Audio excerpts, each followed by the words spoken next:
Sometimes the greatest gifts come disguised as our deepest disappointments. When 24-year-old Cowboy Trenton buried her father, all she inherited was debt and 20 acres of worthless swampland outside Dustwell Flats, Texas. The neighbors called it Trenton's folly. The banker wanted her to sell for almost nothing. Her own cousins laughed when she pitched a tent on the muddy ground, determined to keep what little her daddy left behind. For weeks, she lived alone on that stinking patch of earth, swatting mosquitoes and fighting tears. Then one evening, while hammering a fence post into the mud, she heard a strange bubbling sound. Black liquid shot up from the ground like a fountain. Oil. $10 million worth of crude oil sleeping beneath the swamp everyone mocked. The same people who laughed at her suddenly wanted to be her best friend. But Cowboy remembered every snicker, every cruel word. Now she had to decide who to trust with her fortune. Would the girl everyone underestimated be smart enough to hold on to her miracle? Before we jump back in, tell us where you're tuning in from. And if this story touches you, make sure you're subscribed, because tomorrow I've saved something extra special for you. The morning sun beat down mercilessly on Dustwell Flats, casting long shadows across the cracked earth that stretched endlessly toward the horizon. This corner of East Texas had seen better days back, when cotton was king and the railroad brought prosperity to small towns like theirs. Now, most of the storefronts on Main Street stood empty, their paint peeling like sunburned skin, windows reflecting nothing but the harsh reality of a community that time had forgotten. Cowboy Trenton had lived her entire 24 years in this dying town, watching it shrivel like fruit left too long on the vine. She'd grown up in a two-room house on the outskirts, where the sound of her father's cough echoed through thin walls every morning before dawn. Thomas Trenton had been a proud man, stubborn as the mesquite trees that refused to die no matter how little rain fell. He'd worked every job he could, fine drunch hand, cotton picker, fence mender, but the land had never been kind to men like him. The Trenton family had arrived in Dustwell Flats 3 generations ago, when Cowboy's great-grandfather bought 40 acres with dreams of cattle ranching. Those dreams had died slowly, acre by acre, sold off to pay debts and medical bills. By the time Thomas inherited what remained, only 20 acres were left, 20 acres of the most worthless land in the county. Everybody in town had an opinion about Trenton's folly. It sat like a festering wound on the eastern edge of town, where the good grazing land gave way to marsh and muck. The soil was too wet for crops, too unstable for cattle, and too choked with cattails and cypress stumps to clear properly. Mosquitoes bred there in clouds so thick they could drive a man mad, and the smell, a combination of stagnant water, rotting vegetation, and something else nobody could quite identify, kept even the most desperate squatters away. But Thomas Trenton had never sold those 20 acres, not even when the banker, Clement York, offered to take them off his hands for the price of outstanding taxes. Something about that land called to him, though he could never explain what. He'd walk out there on Sunday afternoons, stepping carefully around the soft spots where a man could sink up to his knees and just stand among the cattails, listening to something only he could hear. Cowboy had followed him out there many times as a child, her small hand clasped tightly in his calloused one. She'd learned to read the signs of the swamp, where the ground was firm, where the water was shallow, where the snakes liked to sun themselves on half-submerged logs. Her father had taught her to respect the land, even land that seemed to offer nothing in return. "This here's family land, Cowboy," he'd tell her, his voice carrying the weight of generations. "Your great-grandfather died working to keep it. Your grandfather broke his back trying to make it productive, and I'll be damned if I'm the one to give up on it. Sometimes the land tests you before it gives up its secrets." She'd never understood what he meant by that, not until much later. Thomas Trenton died on a Tuesday in late March, his tired heart finally giving out after 57 years of fighting a world that seemed determined to grind down men like him. Cowboy found him in his chair on the front porch, his weathered hands folded peacefully in his lap, his eyes fixed on the eastern horizon where his 20 acres lay hidden beyond a line of scrub oaks. The funeral was small but respectful. Most of Dustwell Flats turned out, not because they'd been particularly close to Tomasze, had been a quiet man who kept to himself, but because that's what you did in a small town. You showed up when your neighbors needed you, even if you'd never spoken more than a dozen words to them. Pastor Williams spoke about eternal rest and the dignity of honest work. The widow Thompson brought a casserole that nobody touched. The men from the feed store acted as pallbearers, their Sunday suits smelling of grain dust and honest sweat. And through it all, Calamé stood dry-eyed beside the grave, her chin raised with the same stubborn pride that had defined every Trenton who'd come before her. It was after the last mourner had left, after the dishes were washed and put away, that Clement York came calling. York was a thin man with carefully combed hair and soft hands that had never known real work. He'd been the president of Dustwell Flats First National Bank for 15 years, ever since his uncle had died and left him the position. Some said he'd come from Dallas originally, though he never talked about his past. What everyone knew was that he had a talent for finding people when they were at their most vulnerable, and he always seemed to benefit from their misfortune. He knocked on Calamé's door at sunset, hat in hand, wearing an expression of practiced sympathy. "Miss Trenton," he said, his voice as smooth as church honey, "I hope you'll accept my deepest condolences for your loss. Your father was a good man." Calamé studied his face, searching for genuine emotion and finding none. "Thank you, Mr. York. I appreciate you stopping by. I hope you won't think me insensitive for bringing up business matters so soon after the service, but I'm afraid there are some financial concerns that require immediate attention." He pulled a leather portfolio from under his arm and opened it carefully, revealing a stack of papers covered in neat columns of figures. "Your father's account, I'm afraid, shows a rather substantial debt. Medical bills from his final illness, property taxes that have gone unpaid for 3 years, and of course the mortgage on the house and land." Calamé felt her stomach drop, but she kept her expression neutral. "How much?" "All told, including interest and penalties, the amount comes to $8,412. The number hit her like a physical blow. She'd known money was tight, it had always been tight, but $8,000 might as well have been $8 million. There wasn't that kind of money in all of Dustwell Flats, let alone in the Trenton family. "However," York continued, his tone brightening as if he were delivering good news, "I'm prepared to make you a very generous offer. The house and the good land, the 18 acres where your house sits, that's worth something. I could arrange for a buyer who'd pay enough to clear the debt and leave you with a little something to start fresh somewhere else." "And the swamp?" Calamé asked. York waved his hand dismissively. "Nobody wants that eyesore. I suppose the county could take it for unpaid taxes, or I could add it to the deal for, say, $50. Just to clean up the paperwork. $50 for 20 acres that had been in her family for 3 generations. $50 for the land her great-grandfather had died working. Her grandfather had broken his back trying to improve, and her father had refused to sell no matter how desperate things became. "I need time to think about it," Calamé said. York's smile never wavered, but something cold flickered in his eyes. Of course, these are big decisions. But I should mention that the interest compounds daily, and there are other parties interested in the property. I'd hate to see you lose everything because you waited too long to act." After he left, Calamé sat alone in the growing darkness, surrounded by the modest possessions of 3 generations of Trentons. Her father's clothes still hung in the bedroom closet. His coffee cup still sat beside the kitchen sink. His boots still waited by the front door, caked with mud from his last walk out to the swamp. She found his final letter that night, tucked between the pages of the family Bible. It was written in his careful, deliberate handwriting, the words chosen with the same precision he'd brought to everything else in his life. "My dear Calamé," it began, "if you're reading this, then I've gone to join your mother and all the Trentons who came before us.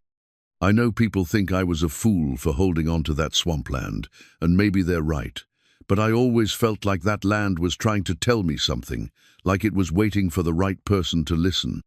I couldn't hear what it was saying, but maybe you can. Don't let them pressure you into giving up on family land. Sometimes the earth keeps its treasures hidden until someone comes along who's worthy of them. Trust your instincts, trust the land, and remember that being a Trenton means never giving up, no matter how dark things look. I love you more than all the acres in Texas. Your loving father, Thomas. The next morning, Calla May loaded her father's old pickup truck with camping supplies, a week's worth of food, and every tool she could find in the barn.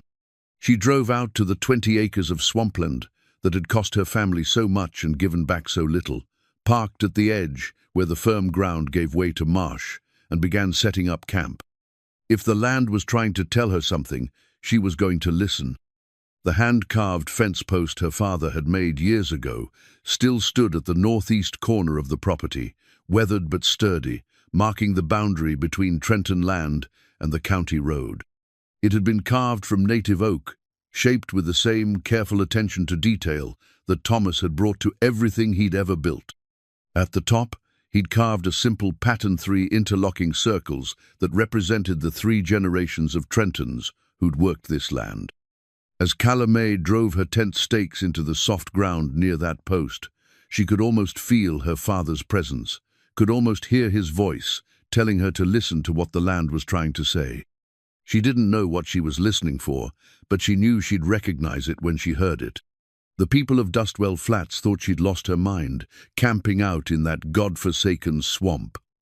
They'd drive by slowly, staring at her tent and shaking their heads.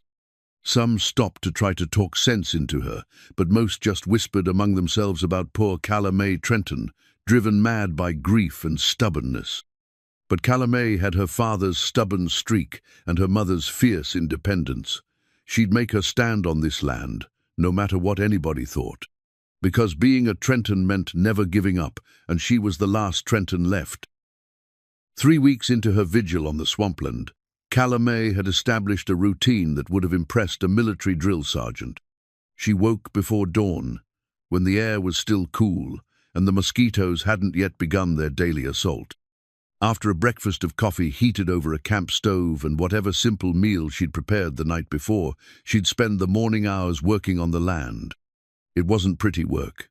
The previous owners, all Trentons, but men who'd had different ideas about what the land needed, had left behind decades of failed attempts at improvement. Rusted pieces of farming equipment poked up through the marsh grass like the bones of ancient beasts.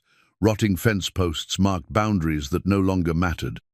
And everywhere, the thick, stubborn growth of cattails and cypress stumps that seemed to spring back overnight, no matter how much she cleared. But Calla May worked with methodical determination, treating each cleared square foot as a small victory. She'd learned to read the subtle signs that indicated where the ground was firm enough to support her weight, where the water table lay closest to the surface, and where the old drainage ditches her grandfather had dug still functioned after all these years. The townspeople had gotten used to seeing her battered pickup truck parked at the edge of the swamp each morning. Some still stopped to stare, but most had moved on to other gossip. Clement York had driven by twice in the first week, slowing his polished sedan to a crawl as he studied her camp, but he hadn't stopped to repeat his offer. That worried her more than if he'd continued pressuring her. Men like York didn't give up easily, they just changed tactics. On this particular morning, the 3rd Tuesday of her residency on the land, Calla May had decided to tackle the northeast corner where her father's carved fence post stood. The area around it had become overgrown with a particularly aggressive patch of cattails, and she wanted to clear enough space to properly examine the post and maybe reinforce it with additional stakes. The work was backbreaking. Each cattail had to be cut at ground level, then the root system had to be dug out, or it would simply grow back stronger than before. The Texas sun climbed steadily higher, turning the humid air into something that felt more like breathing soup than actual atmosphere. Sweat poured down her face, mixing with mud and plant debris until she looked like she'd been swimming in the swamp rather than working beside it. But there was something oddly satisfying about the labor. Each swing of her shovel, each armload of cleared vegetation, felt like a conversation with the land itself. She could almost understand what her father had meant about listening to what the earth was trying to say. There was a rhythm to the work, a sense of cooperation between herself and the soil that went deeper than simple physical effort. By mid-morning, she'd cleared a rough circle about 10 feet in diameter around the fence post. The carved oak stood proud and weathered, its surface darkened by years of rain and sun, but still solid after all this time. Her father's craftsmanship showed in every limb the careful attention to detail, the way he'd positioned it to catch the morning light, the 3 interlocking circles that crowned the post like a family seal. Calla May ran her fingers over those circles, tracing the grooves her father's knife had carved so many years ago. 3 generations of Trentons, each one adding their own layer to the family story. Her great-grandfather, who'd bought the land with dreams of prosperity.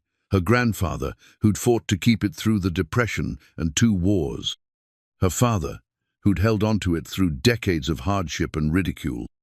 And now her, the last of the line, standing in a cleared patch of swampland with mud up to her ankles and determination that burned brighter than the Texas sun.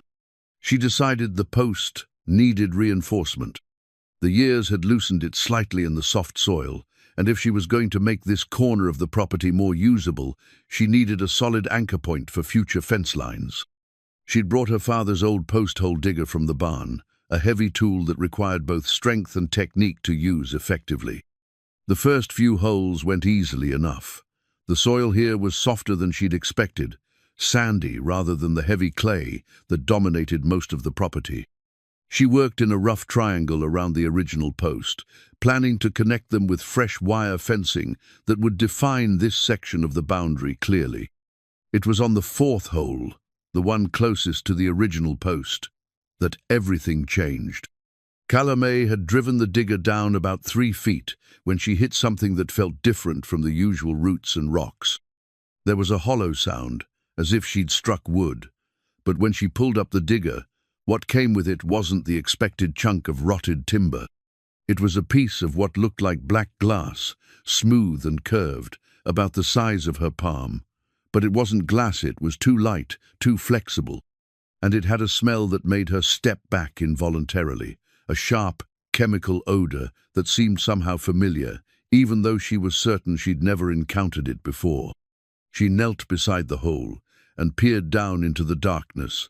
The walls of the excavation looked normal enough, sandy soil mixed with clay, the occasional root system, nothing unusual. But there was definitely something down there. She could hear a faint bubbling sound, like water moving through underground pipes. Curious now, she grabbed a stick and probed deeper into the hole. The bubbling sound grew stronger, and suddenly the stick met no resistance at all, as if it had broken through into some kind of cavity below. That's when the earth exploded. Not violently, not like a bomb or an earthquake, but with a sudden, forceful rush that sent Calla May scrambling backward. A column of thick, black liquid shot up from the hole, rising 15 feet into the air, before falling back to earth in a rain of dark droplets that splattered everything within a 20-foot radius. Calla May stood frozen, her mouth hanging open, watching the impossible fountain that had erupted from her simple fence post hole. The liquid oil, her mind finally supplied, that's crude oil, continued to flow, not with the initial explosive force, but with a steady, unstoppable pressure that suggested vast reserves beneath the surface. Her boots were the first casualties, the practical work boots her father had given her for her 18th birthday, worn and comfortable, and broken in by years of honest labor, were now completely black with crude oil. The rich, dark liquid soaked into the leather, turning them from brown to midnight in a matter of seconds. But her boots were the least of her concerns. Oil was pooling around the fence post, spreading outward in a growing circle that reflected the morning sun like a dark mirror. The smell acrid, chemical, but somehow not unpleasant filled the air. And still the oil kept coming, pumping up from somewhere deep beneath the Trenton family swampland, with a force that suggested this was no small pocket of crude. Calla May's first coherent thought was that she needed to stop the flow somehow, to contain this disaster before it contaminated the entire marsh. But as she watched the oil continue to gush, her practical mind began to process what she was actually seeing. This wasn't a disaster. This was a miracle. She'd heard the stories, of course. Every Texan had heard about the great oil strike Spindletop in 1901, the East Texas field in the 1930s, dozens of smaller discoveries that had made ordinary people wealthy beyond their wildest dreams. But those were stories from history books and old-timers' tales. Oil discoveries didn't happen to people like her, people who struggled to pay property taxes and inherited debt along with land. Except that oil was currently soaking into her boots and spreading across 20 acres of worthless swampland that suddenly didn't seem worthless at all. The immediate shock began to wear off, replaced by a mixture of elation and terror that left her feeling dizzy. She sat down hard on a cypress stump, not caring that oil was still spreading around her feet, and tried to think clearly about what this meant. First, she needed to verify what she was seeing. Oil could be thick and black, but so could other substances. She needed to be absolutely certain before she did anything else. She found a glass jar in her camping supplies and carefully collected a sample of the liquid, noting its consistency, its smell, and the way it moved. It was definitely crude oil. Even with her limited experience, she was certain of that. The question was how much oil, and whether this was a significant find or just a small pocket that would play out quickly. The flow from the hole had begun to slow, but it hadn't stopped completely. A steady seepage continued, adding to the pool that had already formed. Calamé realized she needed help, professional help, from someone who understood oil geology and drilling. But she also realized that the moment she involved outsiders, word would spread through Dustwell Flats like wildfire. And once word got out, everything would change. She thought about Clement York and his seemingly generous offer to buy the swampland for $50. She thought about her father's letter and his belief that the land was waiting for someone worthy of its secrets. She thought about 3 generations of Trentons who had held on to this property despite poverty, ridicule, and constant pressure to sell. They had held on to it for this moment, even though they'd never known this moment would come. Calamé stood up carefully, her oil-stained boots squelching in the muddy ground around the fence post. She looked at the growing pool of crude oil, at the weathered post her father had carved with such care, at the 20 acres of swampland that had just become the most valuable property in East Texas. Then she began planning how to protect her miracle from the people who would try to steal it. The nearest person who knew anything about oil was 40 miles away in Longview, but Calamé didn't dare leave her discovery unguarded long enough to make the trip. Instead, she spent the rest of that first day, after the eruption, trying to contain the spreading oil and figure out her next move. She managed to rig a temporary cap over the hole using a metal bucket and some heavy stones, which slowed the flow to a manageable seepage. Then she spread old tarps around the area to prevent the crude from contaminating too much of the surrounding marsh. The work was messy and exhausting, but it gave her time to think. By evening, she'd made a decision. She would trust one person with her secret, at least initially, but it had to be the right person. Someone with expertise she needed, but also someone who wouldn't immediately run to Clement York or any of the other vultures who would start circling the moment they smelled money. The answer came to her as she was heating a can of beans over her camp stove. Sawyer Hale. She'd seen him around town for the past 6 months, a quiet man with graying temples and a pronounced limp who'd rented a room above Murphy's Hardware. Word was he'd worked in the oil fields for most of his adult life, before some kind of accident had forced him into early retirement. He kept to himself, never caused trouble, and had the weathered look of a man who'd spent his life doing honest work under an unforgiving sun. More importantly, he'd been kind to her father during Thomas's final illness. She'd seen them talking quietly on the porch of Murphy's store, 2 men who understood what it meant to struggle against circumstances beyond their control. If her father had trusted him, that was recommendation enough for her. The next morning, Calamé drove into town earlier than usual. She found Sawyer Hale drinking coffee at Betty's Diner, sitting alone at a corner table with a newspaper spread in front of him. He looked up when she approached, his blue eyes taking in her oil-stained clothes and the nervous energy that radiated from her like heat from a forge. "Miss Trenton," he said, half rising from his chair with the old-fashioned courtesy that marked him as a man from an earlier generation. "I was sorry to hear about your father. He was a good man." "Thank you, Mr. Hale. I was wondering if I could have a word with you privately. It's about some work I need done on my land." Something in her tone must have caught his attention because he folded his newspaper without finishing his coffee and followed her outside to where her truck was parked. They drove out to the swamp in comfortable silence, Sawyer asking no questions, but clearly aware that whatever she wanted to show him was significant. When they reached the fence post area, Calamé felt a moment of panic. What if she'd imagined the whole thing? What if the oil had stopped flowing entirely, and there was nothing left but a muddy hole and some suspicious stains on the ground?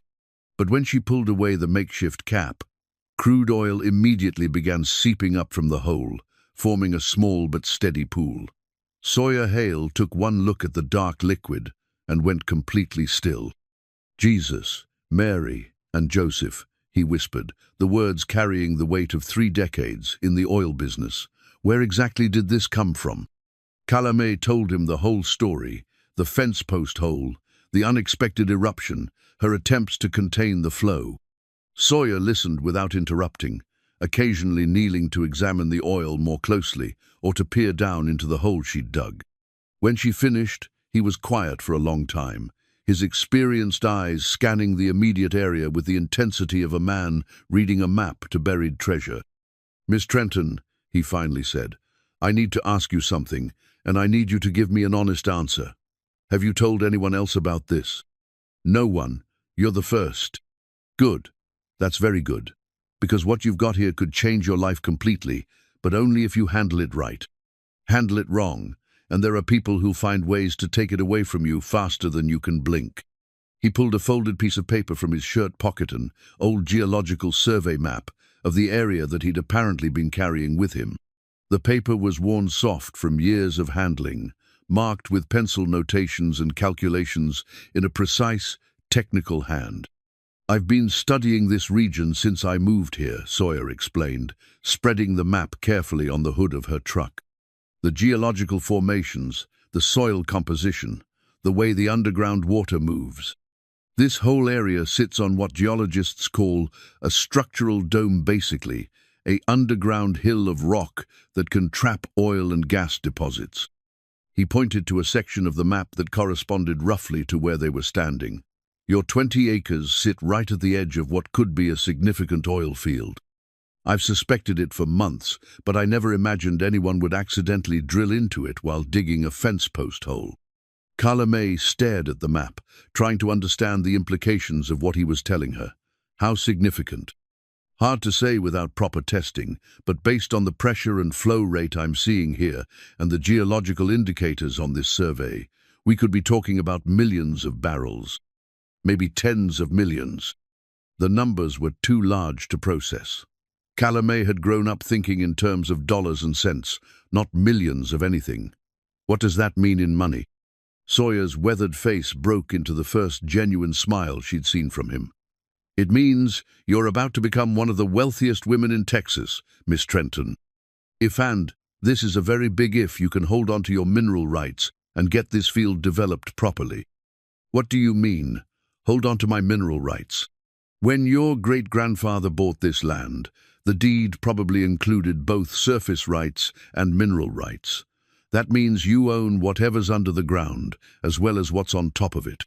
But there are ways for clever lawyers and unscrupulous businessmen to separate those rights, especially when they're dealing with someone who doesn't understand the legal complexities." Calamé thought immediately of Clement York and his generous offer to clear her father's debts in exchange for the property. $50 for 20 acres that might contain millions of barrels of oil. "What should I do?" Sawyer folded the map carefully and tucked it back into his pocket.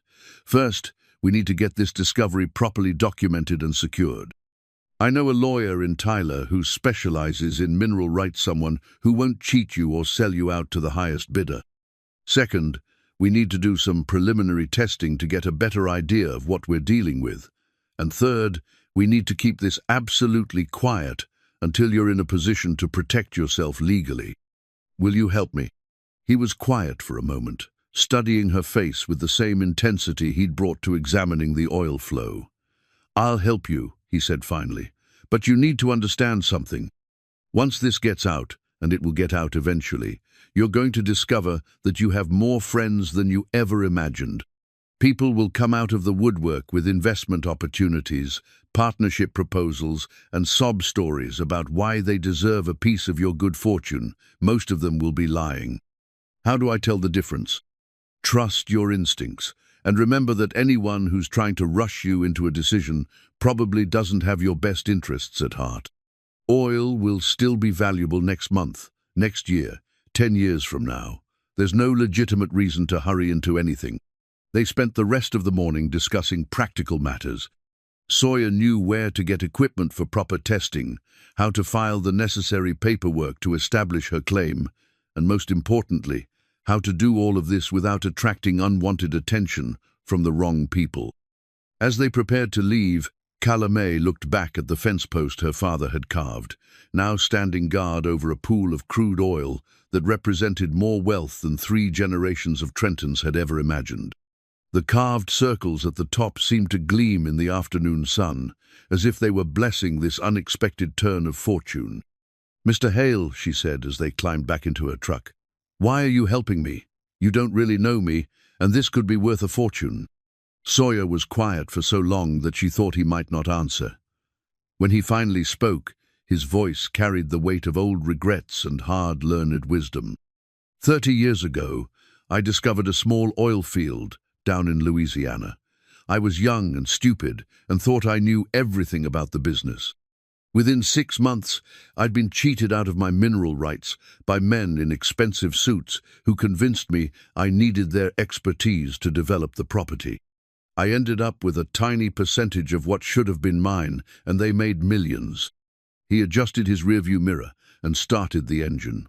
I swore then that if I ever had the chance to help someone else avoid that mistake, I'd take it. Your father was a good man who deserved better than what life gave him. Maybe this is the universe's way of balancing the books."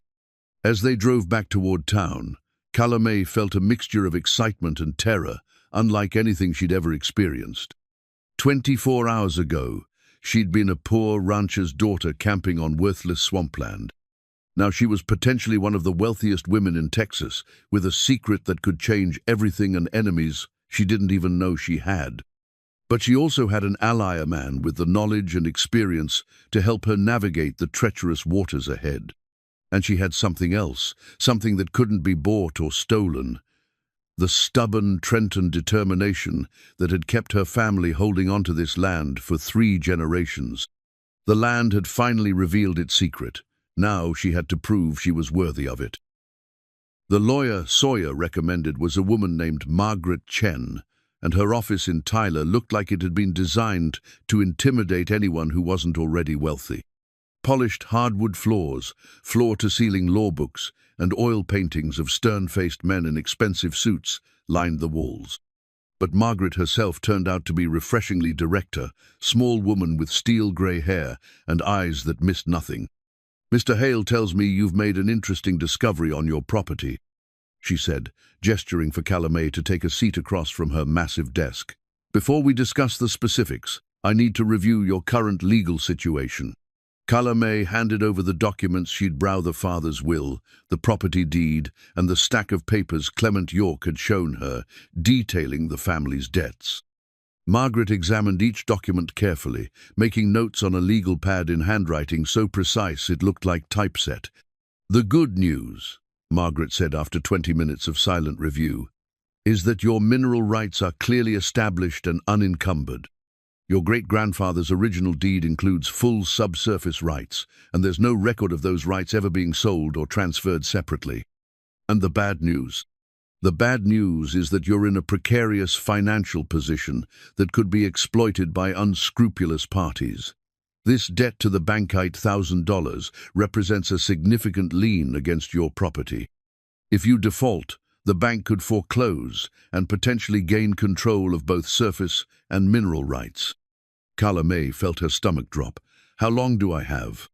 According to these documents, Mr. York has given you 60 days to resolve the debt or accept his buyout offer.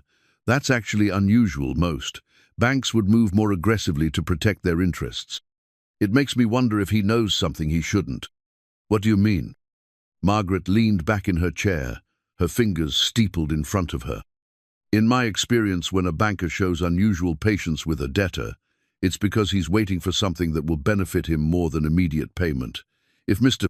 York suspects there might be oil on your property, he could be positioning himself to acquire valuable mineral rights for a fraction of their worth.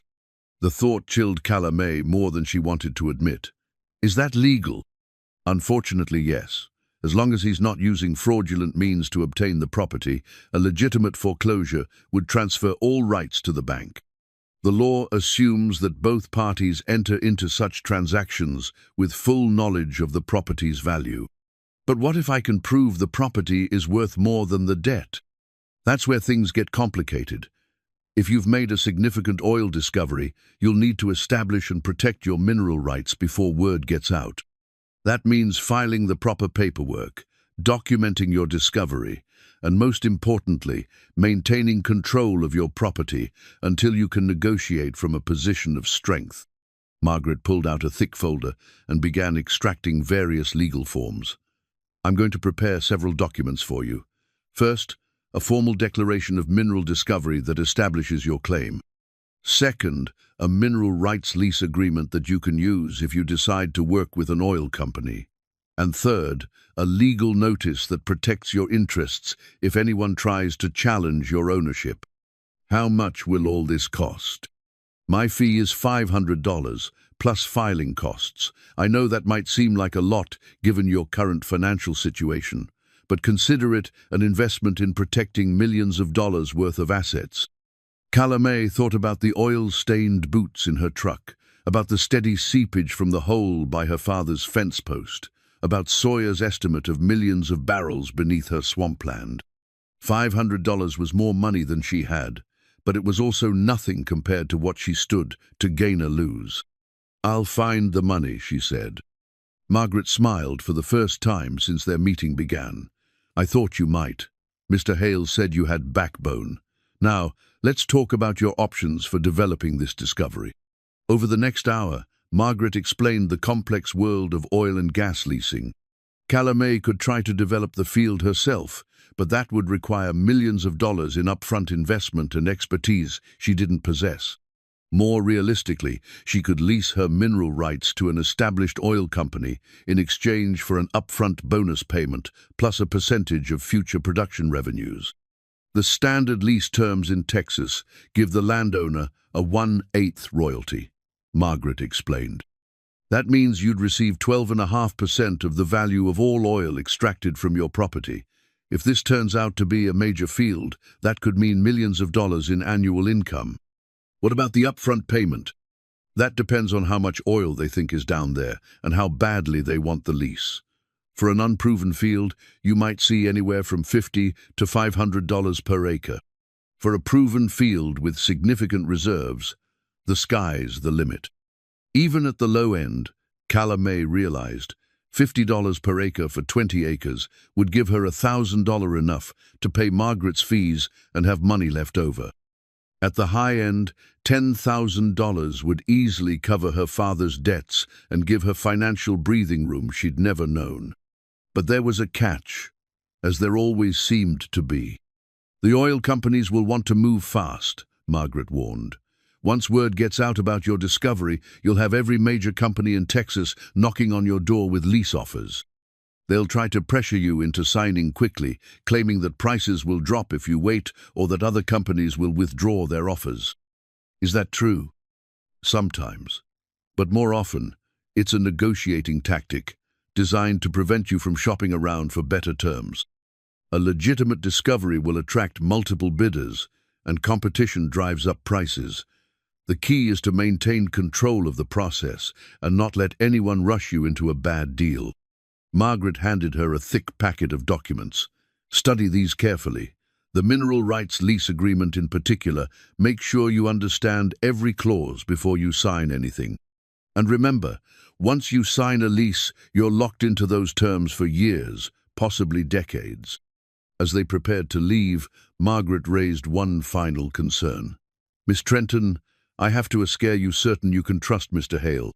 Oil discoveries have a way of bringing out the worst in people, even those who seem trustworthy. Calumet thought about Sawyer's story of being cheated out of his Louisiana oil field, about the way he'd looked at her father's fence post, with respectful recognition of what it represented. I think so, but I'll be careful. Good. And one more thing, document everything. Keep detailed records of all conversations, all offers, all agreements. In the oil business, memories have a tendency to become conveniently selective when large sums of money are involved. The drive back to Dustwell Flats gave Calumet time to process everything Margaret had told her. The legal protection was reassuring, but it also highlighted just how many ways this situation could go wrong. She was walking through a minefield where a single misstep could cost her everything her family had worked for across 3 generations. But she was also walking toward a future that her father and grandfather could never have imagined, the future where the Trenton name would be associated with wealth and success, rather than stubborn poverty. The irony wasn't lost on her that the land everyone had mocked as worthless was about to become the foundation of a fortune. When she reached her campsite, she found Sawyer waiting by her tent with a concerned expression and a newspaper folded under his arm. "We have a problem," he said without preamble. "Word's getting out." He handed her the newspaper, the Longview Daily News. The headline read, "Oil speculation heats up in East Texas." The article was mostly about large companies acquiring drilling rights in the region, but buried in the 3rd paragraph was a sentence that made her blood run cold. Local sources report unusual geological activity in the Dustwell Flats area, prompting increased interest from petroleum exploration companies. "How did they find out?" Calumet asked. "Could be any number of ways. Someone might have seen the oil stains around your fence post, or noticed the unusual activity out here. Oil scouts are trained to spot signs that most people would miss. Or it could be something as simple as someone overhearing a conversation." Calumet felt the walls closing in around her.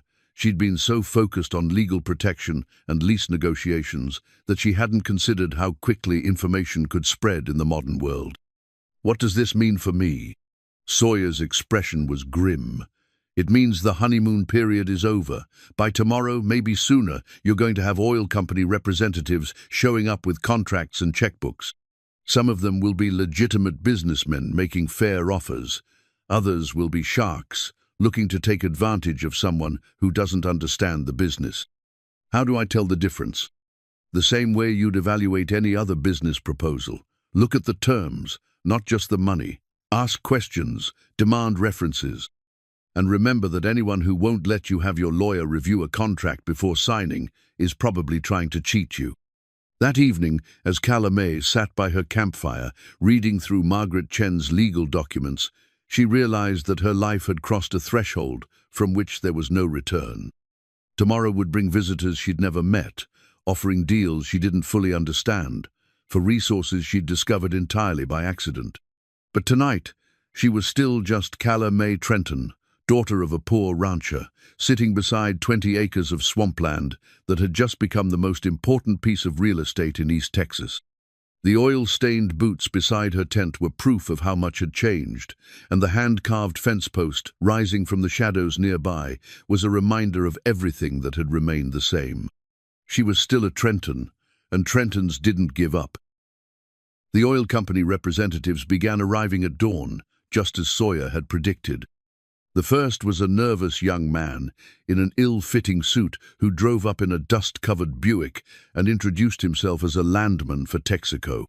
By noon, there were 5 cars parked along the county road, and more were arriving hourly. Calumet had spent the early morning hours preparing for the onslaught. Following Sawyer's advice, she'd set up a folding table and chairs under the shade of a large oak tree, about 50 yards from her actual campsite.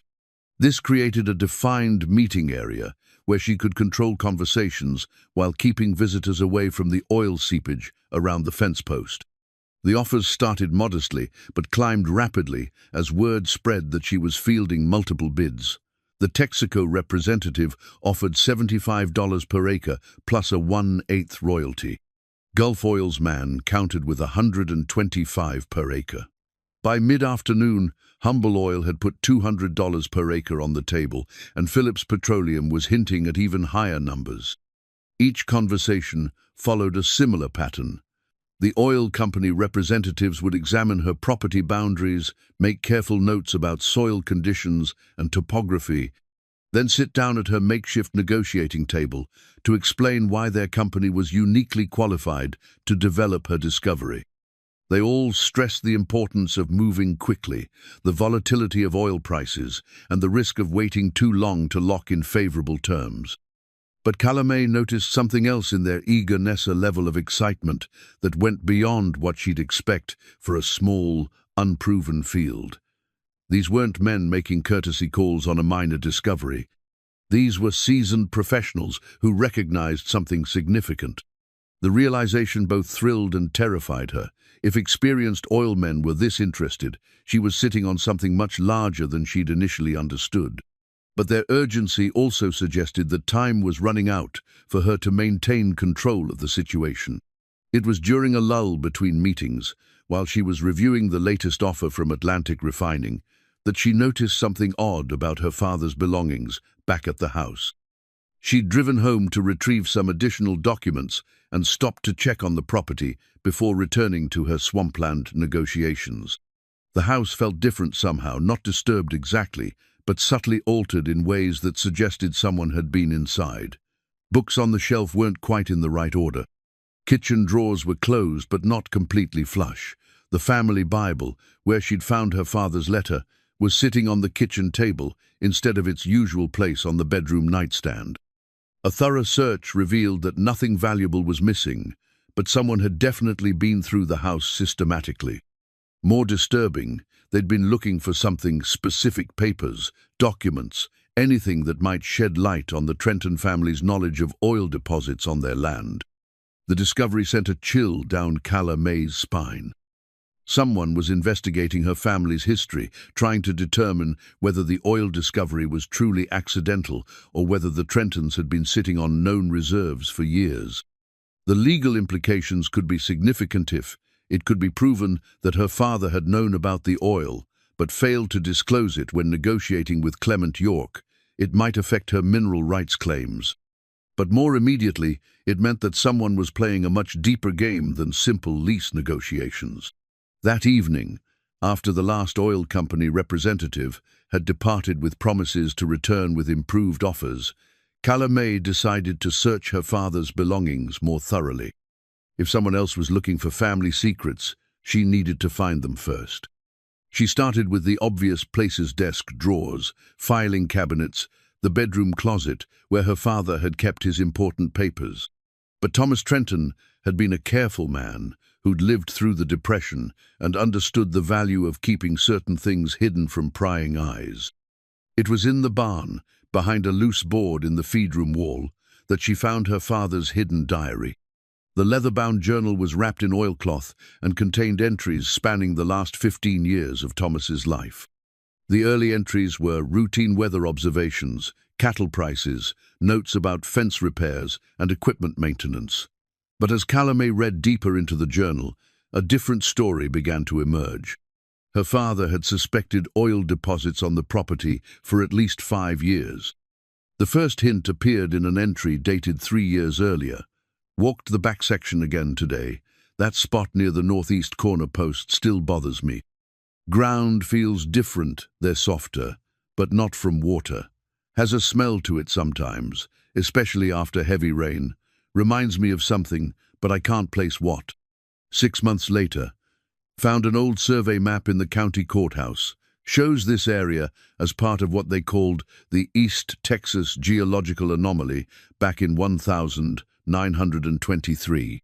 Asked the clerk what that meant, but she didn't know. Going to the library in Longview next week to do some research.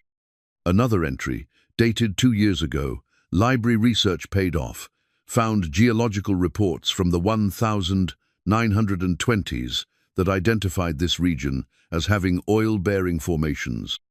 The anomaly designation meant unusual underground structures that could trap petroleum deposits. Our land sits right on the edge of what one report called a potentially significant hydrocarbon reservoir. The entries continued chronologically, documenting Thomas's growing certainty that the family property contained oil. He'd researched drilling techniques, studied geological formations, and even contacted a petroleum engineer in Houston about the possibility of exploration. But every inquiry had led to the same conclusion: developing an oil field required capital that the Trenton family would never possess. More troubling was what her father had discovered about the people who might try to take that wealth away from his family. An entry from 18 months ago stopped Calamay cold. York came by again today with another offer to buy the back section. Something about his interest doesn't sit right. Did some checking at the courthouse. He's been quietly acquiring mineral rights all over this part of the county, always from families facing financial hardship, always at prices well below market value. Starting to think his timing isn't coincidental. The next entry was even more disturbing. Found out something about York today that explains a lot. Talked to old Frank Morrison at the courthouse, and he remembered something from years back. York's real name isn't Clement Yorkides Clement Trenton York. He's my brother Samuel's boy, the nephew who disappeared after that family fight in 1955. Samuel always claimed he should have inherited part of this land when our father died, but the will was clear. Everything went to me as the oldest son. Calamay sat back on her heels, the diary trembling in her hands. Clement York was her cousin. The banker who'd been pressuring her to sell the family land was actually a Trenton himself, the son of her father's estranged brother. The family history came flooding back as she continued reading. Her grandfather had indeed left the entire property to his oldest son, following traditional inheritance customs. Samuel Trenton, the younger brother, had contested the will bitterly, claiming that the land should be divided equally. The dispute had torn the family apart, with Samuel eventually leaving town and vowing never to return. But apparently his son had returned under an assumed name, positioning himself to eventually claim what his father had believed was rightfully theirs. Thomas's final entries painted a clear picture of a man caught between impossible choices. He knew the land contained oil, but he also knew that any attempt to develop it would attract attention from his nephew, who was now in a position to steal the family's legacy through legal manipulation. The last entry, dated just a week before Thomas's death, was heartbreaking in its resignation.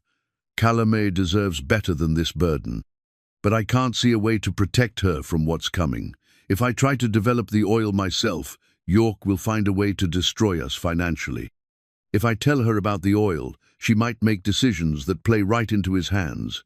My only hope is that she's strong enough to outfight him when the time comes, and smart enough to see through his deceptions. The land will reveal its secrets when it's ready. I just pray she'll be ready too. Calamay closed the diary and sat in the gathering darkness of the barn, trying to process everything she'd learned. Her father had known about the oil, but had chosen to take that knowledge to his grave rather than risk losing the family land to his manipulative nephew. The banker who'd been pressuring her to sell wasn't just a greedy opportunist, was family, pursuing a decades-old vendetta that had its roots in her grandfather's will. And now she understood why York had been so patient with her father's debts, why he'd offered to buy the worthless Swampland for a token amount, and why someone had been searching her house for documents. He'd been positioning himself to acquire the oil-rich property through foreclosure, probably planning to discover the petroleum deposits only after the land was safely in his possession. The knowledge changed everything about her situation. This wasn't just a business negotiation with a small-town banker. It was the culmination of a family feud that had been simmering for decades. York wasn't just trying to cheat her out of a fair deal. He was trying to claim what he'd always believed should have been his birthright. But Thomas Trenton had been right about one thing. His daughter was strong enough to outfight anyone who tried to steal her legacy, and now that she knew what she was really fighting against, she could plan accordingly. Calamay tucked the diary inside her jacket and headed back to her truck. She had phone calls to make, strategies to plan, and allies to gather. Because tomorrow she was going to war with a family member who'd spent decades positioning himself to steal everything the Trentons had worked for. And she was going to win. The threatening letter arrived with the morning mail, slipped between a grocery store circular and an overdue notice from the electric company. The envelope was plain white with no return address, Calamay's name and address written in block letters that looked deliberately disguised. Inside was a single sheet of paper with a message that made her hands shake. Some secrets are worth more than money. Some family disputes never really end. Sell the land now, while you still can make that choice yourself. Things could get very difficult for a young woman living alone on isolated property. A concerned neighbor. Calamay read the letter twice, her anger building with each word. The threat was carefully worded to avoid anything that could be traced back to its sender, but the message was unmistakable. Someone wanted her frightened enough to abandon her claim to the oil field, and they were willing to escalate beyond financial pressure. She'd been back on the property for 3 days since discovering her father's diary, and the pressure had been mounting steadily. The oil company offers were now approaching $400 per acre, with promises of additional bonuses if she signed exclusive agreements. But more disturbing were the other visitorsmen in expensive suits who claimed to represent private investment groups interested in acquiring her mineral rights directly. These weren't the straightforward negotiations she'd experienced with legitimate oil companies. These men asked probing questions about her family history, her father's knowledge of geological conditions, and whether she'd discovered any documents that might affect her legal claim to the property. Their offers were structured differently, 2 lump sum payments for complete transfer of mineral rights rather than the traditional lease agreements that would provide ongoing royalties. Sawyer had warned her that these were probably representatives of Clement York, working through intermediaries to hide his involvement. The strategy was clever. If he could acquire her mineral rights before she understood their full value, he could develop the oil field himself while maintaining the fiction that he'd simply made a smart investment.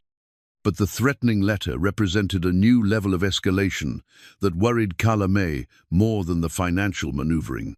If York was willing to resort to intimidation, it suggested he was running out of legal options and getting desperate. She found Sawyer at Murphy's Hardware, examining drill bits with the focused attention of a man who understood the subtle differences between tools that looked identical to untrained eyes. He took one look at her expression and guided her to a quiet corner of the store where they could talk privately. "We have a problem," she said, handing him the letter. Sawyer read it quickly, his weathered face darkening with each line. "This changes things," he said finally. "Anonymous threats mean someone's decided that legal pressure isn't working fast enough. What should I do?" "First, we report this to the sheriff. Even if they can't trace it back to anyone specific, it establishes a record in case things escalate further. Second, you need to consider moving back to your house temporarily. Camping alone on isolated property isn't safe if someone's making threats. I can't leave the oil site unguarded. There's too much money involved. There's no amount of money worth risking your safety." Sawyer said firmly, "Besides, we've documented the discovery thoroughly.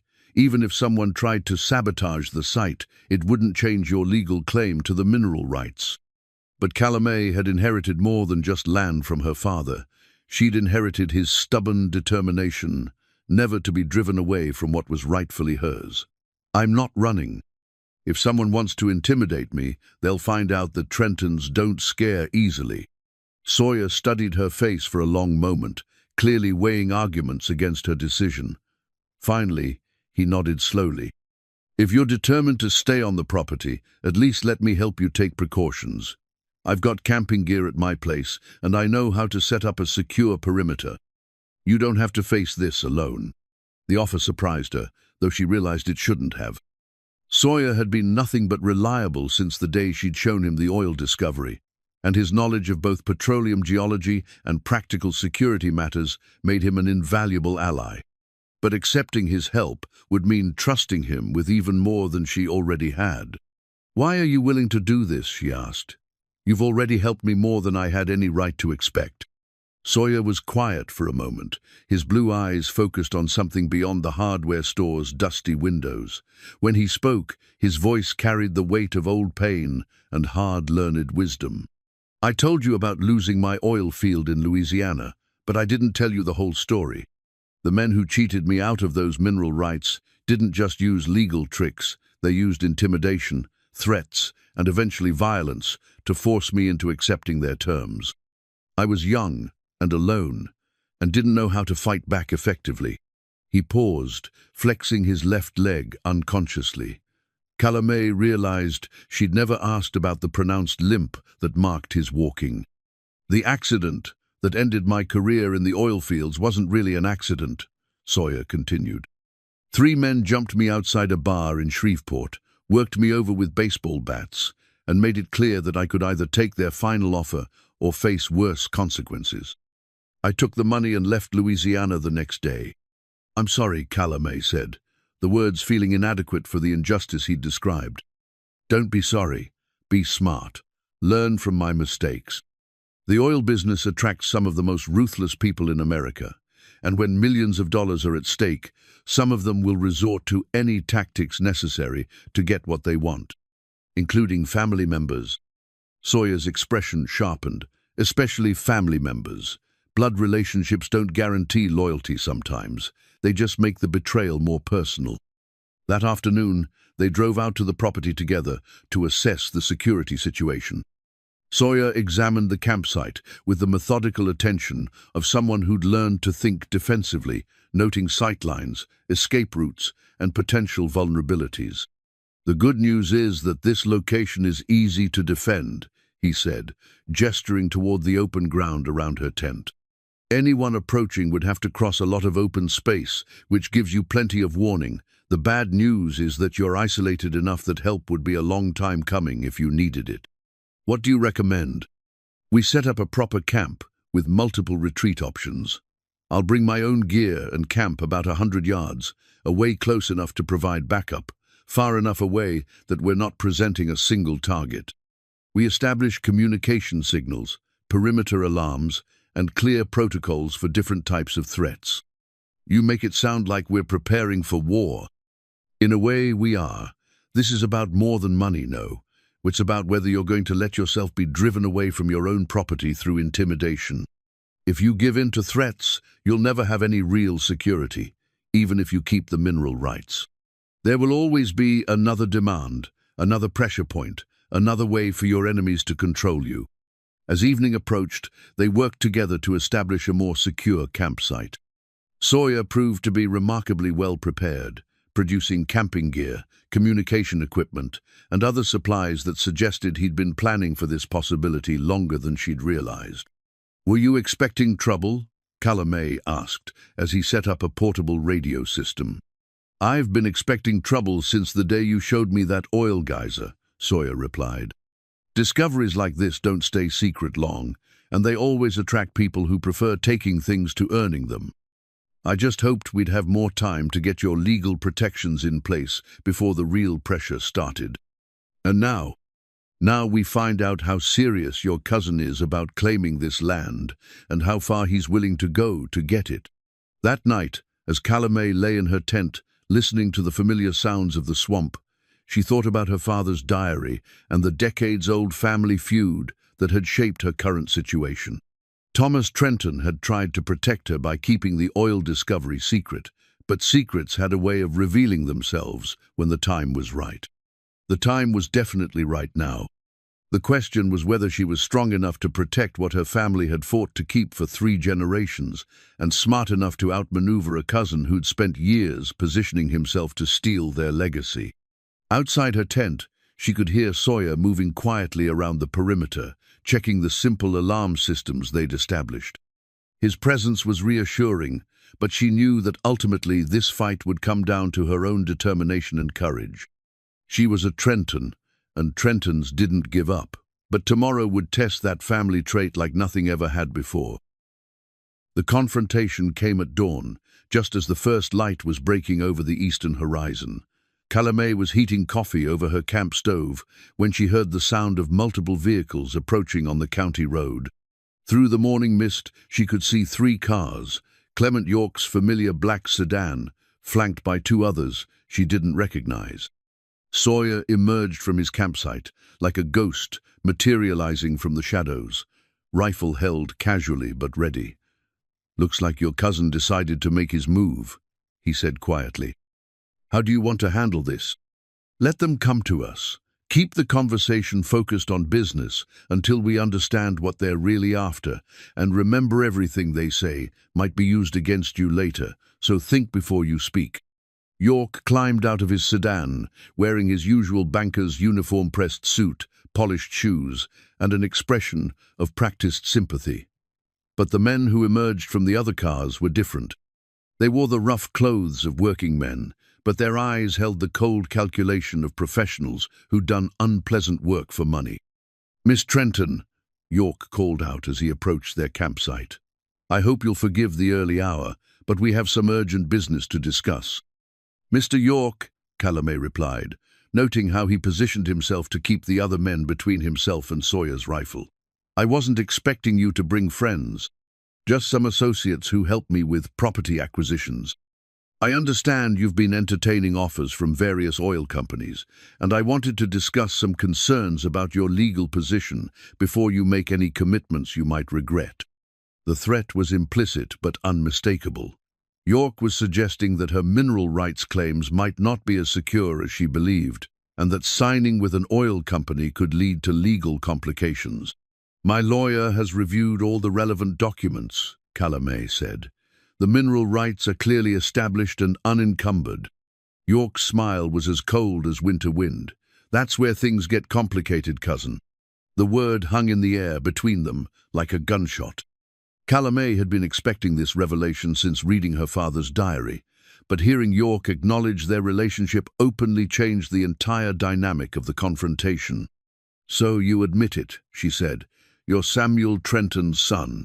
"Samuel Trenton York," he corrected. "My father legally changed his name after the family dispute in 1955, when your grandfather cheated him out of his rightful inheritance. I kept the hyphenated name as a reminder of what was stolen from our branch of the family." "Nothing was stolen. My grandfather left his property to his oldest son, according to his legal will." "A will that was influenced by your father's manipulation and lies," York snapped, his carefully maintained composure cracking for the first time. "Samuel was the better businessman, the one with vision and education. Thomas was just a stubborn farmer who couldn't see beyond the next harvest." Calamé felt her own temper rising, but she forced herself to remain calm. This was exactly what York wanted to provoke her into saying something that could be used against her later. "What do you want, Clement?" "I want what should have been my father's from the beginning. This property represents more than just mineral rights, it's justice for decades of family wrongdoing. I'm prepared to offer you a very generous settlement that would compensate you fairly while correcting historical injustices." He pulled a document from his briefcase and held it out toward her. $500,000, cash, for complete transfer of the property, including all mineral rights. You can start fresh anywhere you want, with more money than you've ever dreamed of. The offer was staggering enough money to live comfortably for the rest of her life. But Calamé understood that accepting it would mean abandoning everything her family had fought to preserve across 3 generations. "And if I refuse?" York's expression hardened. "Then we'll have to explore other options. You see, I've been doing some research into your father's knowledge of oil deposits on this property. If it can be proven that he knew about petroleum reserves but failed to disclose them during our loan negotiations, that would constitute fraud. Fraudulent loans can be called immediately, regardless of the originally agreed terms. You can't prove my father knew anything about oil." "Can't I?" York reached into his briefcase again and pulled out a photocopy of a geological survey map covered with handwritten notes. Calamé's heart sank as she recognized her father's careful penmanship documenting oil seepage locations and underground formations. This was found in Thomas's effects after his death, York continued, along with correspondence to petroleum engineers and research materials about oil drilling techniques. Clearly, your father was well aware of the property's potential value when he accepted loans against it. Calla May realized that the break-in at her house had been more successful than she'd initially understood. Whoever had searched the property had found documents she hadn't even known, existed evidence that could undermine her legal position and potentially invalidate her mineral rights claims. But something about York's presentation bothered her. The geological survey looked authentic, but the handwriting seemed too neat, too precise, too convenient. Her father had been a careful man, but his actual handwriting was more irregular than what she was seeing on the photocopied map. "Where exactly did you find these documents?" she asked. "Among his personal papers, naturally. My associates were helping to inventory his estate for probate purposes when they discovered them.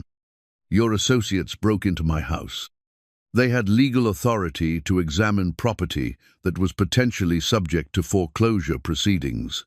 The discovery of these documents was incidental to their authorized activities." Sawyer had been silent throughout the exchange, but now he stepped forward with his rifle held openly. "I think it's time for you and your friends to leave, York. Miss Trenton isn't interested in your offer. Mr. Hale, isn't it?" York's tone shifted to one of mock concern. "I understand you've been advising Miss Trenton on oil industry matters. I hope you've disclosed your own rather checkered history in that business. What's that supposed to mean?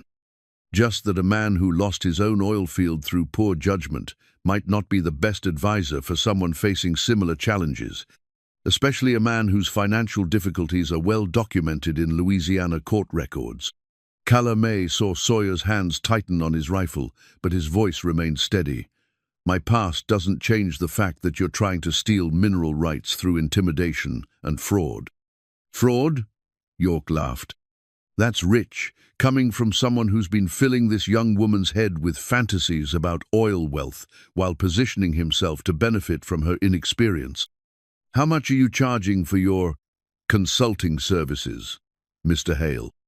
The accusation hit home because it touched on fears Calla May had been trying to suppress. She trusted Sawyer, but she also knew that oil discoveries had a way of bringing out the worst in people. Was he really helping her out of guilt over his own past, or was he positioning himself to profit from her situation? But then she looked at his weathered face, saw the genuine anger at York's implications, and remembered everything he'd done to help her navigate this complex situation. Whatever his motivations, his advice had been sound and his support had been invaluable. "Mr. Hale has been helping me as a friend," she said firmly, "which is more than I can say for family members who've been scheming to steal my inheritance." York's mask of civility finally slipped completely. "Your inheritance? This land should have been divided between my father and yours from the beginning. You've been living off stolen wealth for 3 generations, and I'm here to collect what's rightfully mine." "Then you'll have to take it," Calla May said, surprised by the steel in her own voice. "Because I'm not giving you anything." "We'll see about that," York replied. He gestured to his associates, who began moving back toward their vehicles. "You have 48 hours to reconsider my offer. After that, I'll be forced to accelerate the foreclosure proceedings based on these new revelations about your father's fraudulent behavior. And if the courts don't see things your way—" York paused at his car door, his expression cold with decades of accumulated resentment. "Then we'll discover just how dangerous it can be for a young woman to live alone on isolated property with millions of dollars worth of resources that don't really belong to her." As the 3 cars disappeared down the county road, Calla May felt the weight of her situation settling around her like a physical burden. She was fighting not just for mineral rights or money, but for the culmination of a family feud that had been building for decades. York wasn't just a greedy banker, he was a man who believed he was correcting a historical injustice, which made him far more dangerous than simple greed would have. "How bad is this?" she asked Sawyer. "Bad," he admitted. "If those documents are authentic, they could complicate your legal position significantly." But there's something about this whole setup that doesn't feel right. What do you mean? Think about it. If your father really had been researching oil deposits for years, wouldn't you have found some trace of that research when you were going through his belongings? And if York's people found these documents during their inventory, why wait until now to use them? Calamé considered his words. You think the documents are forged? I think Clement York is a man who spent decades planning to claim this property, and he's not above manufacturing evidence to support his case. The question is whether we can prove it before he uses that fake evidence to destroy your legal claim. As they began breaking camp to move to a more secure location, Calamé realized that the stakes had just escalated beyond anything she'd imagined. This wasn't just about holding on to valuable mineral rights, it was about proving that her family's claim to their legacy was legitimate and that decades of Trenton determination hadn't been built on lies. But she was beginning to understand something else as well. The birth certificate, hidden in her father's Bible, wasn't just a record of her own arrival in the world, it was proof of a family lineage that Clement York couldn't forge or steal, no matter how many documents he manufactured. And that proof might be the key to destroying his case once and for all. The decision to build her own derrick came to Calamé that night, as she sat in the sheriff's office filing a formal complaint about the threatening letter and York's intimidation tactics. Sheriff Williams had been sympathetic but realistic about what local law enforcement could do against a man with York's resources and legal connections. Best I can offer is increased patrols in your area, he'd said, and a promise to investigate any actual crimes if they occur. But family disputes over property rights are usually civil matters that have to be settled in court. And if someone gets hurt while we're waiting for the courts to sort things out, then it becomes a criminal matter real quick. But I hope it doesn't come to that, Miss Trenton. This county's seen enough violence over oil already. On the drive back to the property, Sawyer had been unusually quiet, his expression troubled by thoughts he wasn't ready to share. Finally, as they parked beside their relocated campsite, he spoke up. I've been thinking about your situation, and I believe there's only one way to guarantee your long-term security. Which is, you need to start producing oil immediately, not lease the rights to some company that might be influenced by York's pressure, but drill your own well and establish yourself as an active producer.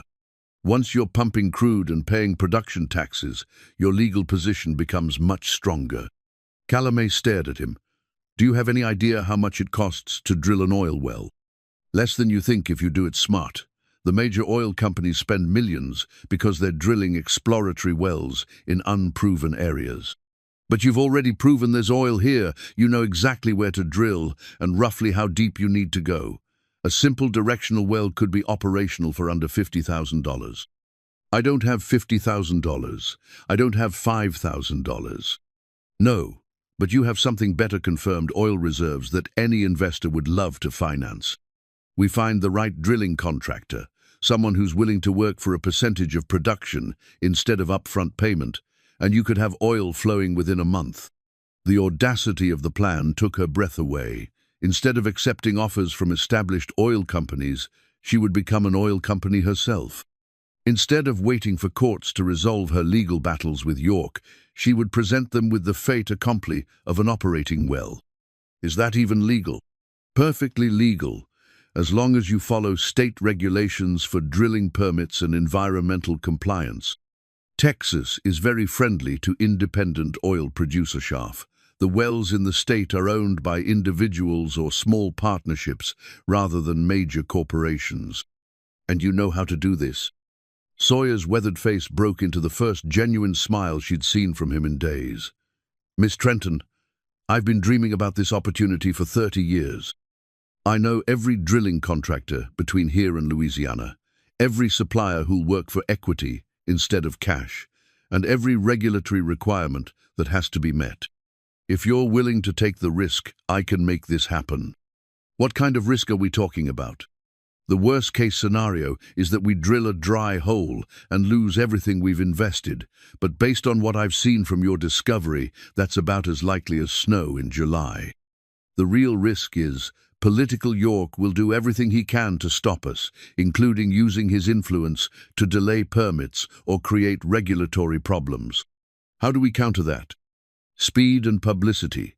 If we can get a well drilled and producing before he has time to organize opposition, it becomes much harder for him to stop us.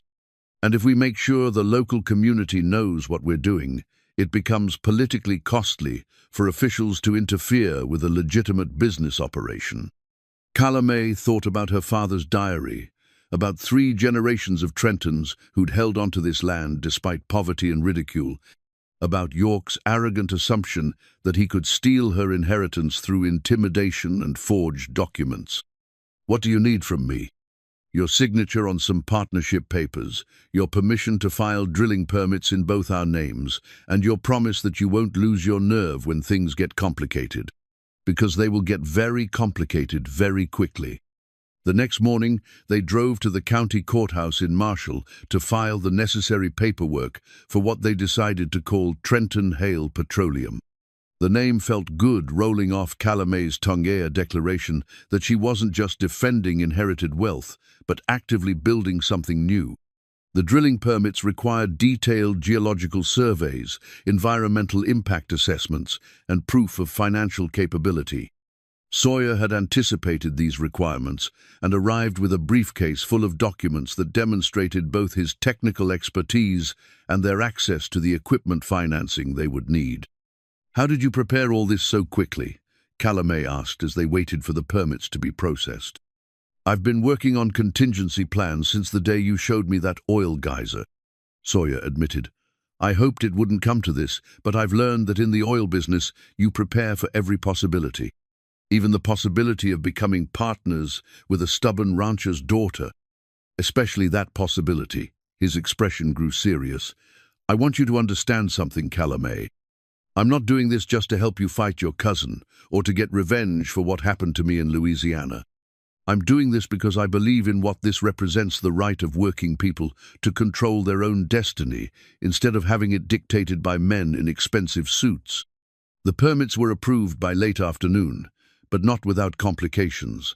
Word of their filing had already reached York, who'd apparently made several phone calls to county officials expressing concerns about inexperienced operators attempting to drill in environmentally sensitive areas. "He's trying to create bureaucratic delays," Sawyer explained as they left the courthouse. "Every day he can slow us down gives him more time to file legal challenges or find other ways to stop the project." "How much time do we have?" "Maybe 2 weeks before he can get an injunction based on those forged documents. We need to be drilling by then, or he'll tie us up in court for months." The race against time began immediately. Sawyer contacted drilling contractors, while Calamay worked with Margaret Chen to structure the legal framework for their partnership.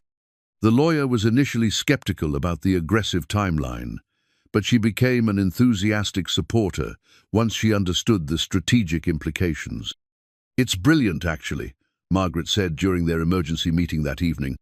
"If you can establish yourself as an active oil producer before York's legal challenges are heard, the courts will be very reluctant to shut down a legitimate business operation.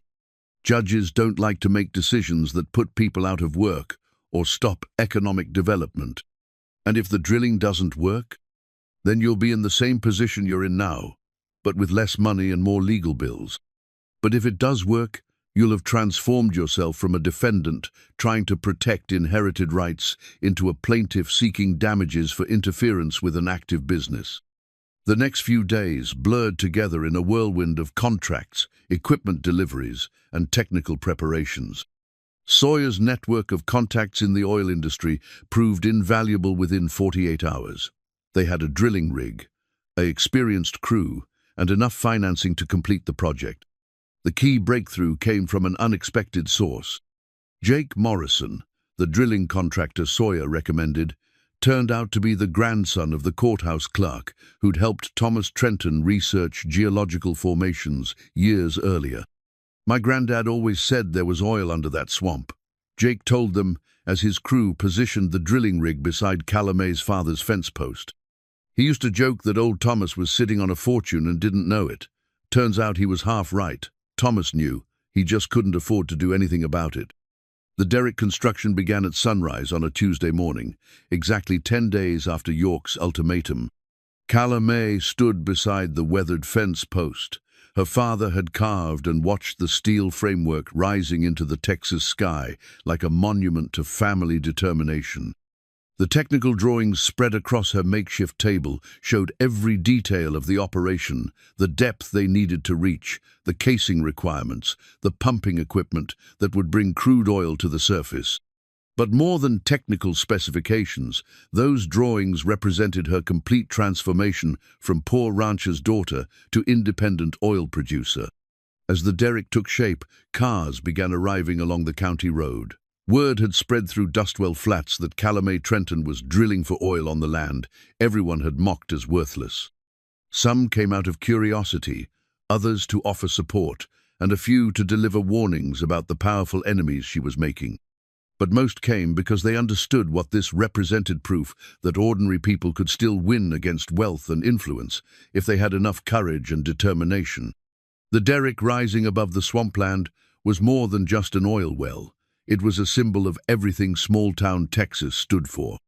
By Thursday afternoon, the drilling had begun in earnest.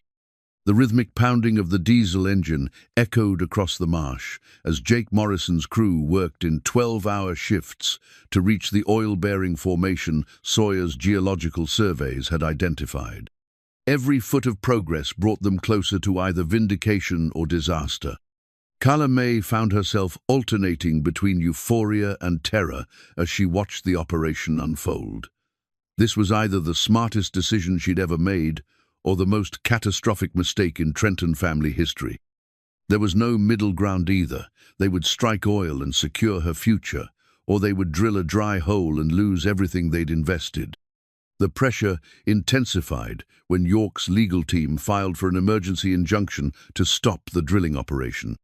Margaret Chen had been expecting this move and was prepared with counter-arguments, but the hearing was scheduled for the following Monday, just 4 days away.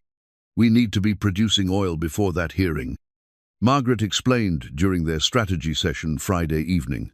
"If the judge sees an active, profitable operation, he'll be much less likely to shut it down based on disputed ownership claims." "How close are we?" Calla May asked. Sawyer consulted his geological charts and drilling logs. "Jake's crew is at 800 feet. We should hit the main oil-bearing formation sometime Sunday afternoon, assuming we don't encounter any unexpected problems. And if we do encounter problems, then we keep drilling until we solve them or run out of money.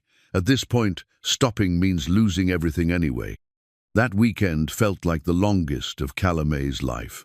The drilling continued around the clock, but progress slowed as they encountered harder rock formations that required specialized equipment.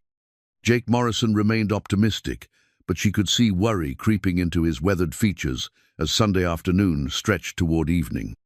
It was just after sunset on Sunday when everything changed.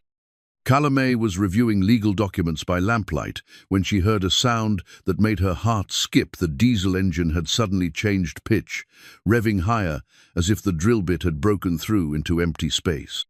Jake Morrison's voice carried across the drilling platform, shouting instructions to his crew with an urgency that could mean either triumph or disaster. She ran toward the derrick, Sawyer close behind her, both of them trying to read the situation from the body language of the drilling crew. Jake met them halfway, his face streaked with mud and diesel exhaust, but wearing a grin that stretched from ear to ear. "We hit it," he announced simply. 950 feet down, just like your surveys predicted. The formation is under pressure, which means we're looking at a very productive well." "How productive?" Sawyer asked. "Too early to tell for certain, but based on the initial flow rates, I'd estimate at least 50 barrels a day. Maybe considerably more once we get the pumping equipment properly calibrated." 50 barrels a day. At current oil prices, that represented over $1,000 in daily revenue. More than enough to pay off her father's debts, finance the drilling operation, and provide the financial security that had eluded 3 generations of Trentons. But the real victory was deeper than money. Standing beside the derrick as crude oil flowed into storage tanks, Calame understood that she had achieved something her father and grandfather had only dreamed about: complete independence from the people who had tried to control their family's destiny. The derrick construction plans spread across her table told the story of that transformation. Each technical drawing represented a choice to build rather than simply defend, to create wealth rather than just protect inheritance, to take control of her future rather than let others determine it for her. As word of the successful well spread through the community, the support that had been building throughout the week crystallized into something approaching a celebration. Neighbors who had driven out to watch the drilling operation now stayed to congratulate her and offer assistance with the business challenges ahead. Even some of York's previous supporters began to reconsider their positions. The sight of actual oil production on land everyone had dismissed as worthless was forcing people to reassess their assumptions about the Trenton family and their bankers' motivations. "This changes everything," Margaret Chen said when she arrived to review the situation Sunday night. "York can still pursue his legal challenges, but he's no longer trying to seize potential oil right. She's trying to shut down an active business that's already creating jobs and generating tax revenue. That's a much harder case to make." "What happens at tomorrow's hearing?" "We present evidence of successful oil production, demonstrate that your operation is legitimate and profitable, and argue that shutting it down would cause irreparable harm to both you and the community. Unless York can prove outright fraud, most judges will be reluctant to stop a working business based on disputed family inheritance claims." But Calame knew that tomorrow's hearing would determine more than just the fate of her oil well. It would decide whether the Trenton family legacy would continue or whether decades of determination and sacrifice would be erased by a cousin's greed and manipulation. As she lay in her tent that final night before the confrontation, listening to the steady rhythm of the pumping equipment that was drawing wealth from beneath the swampland, she thought about her father's letter and his faith that the land would reveal its secrets when someone worthy appeared. The land had kept its promise. Now she had to prove that she was worthy of the trust 3 generations of Trentons had placed in her hands. The courtroom in Marshall was packed beyond capacity when Calame arrived Monday morning for the emergency hearing. Word of the oil discovery and the family feud had spread throughout East Texas, drawing spectators who understood they were witnessing something larger than a simple property dispute.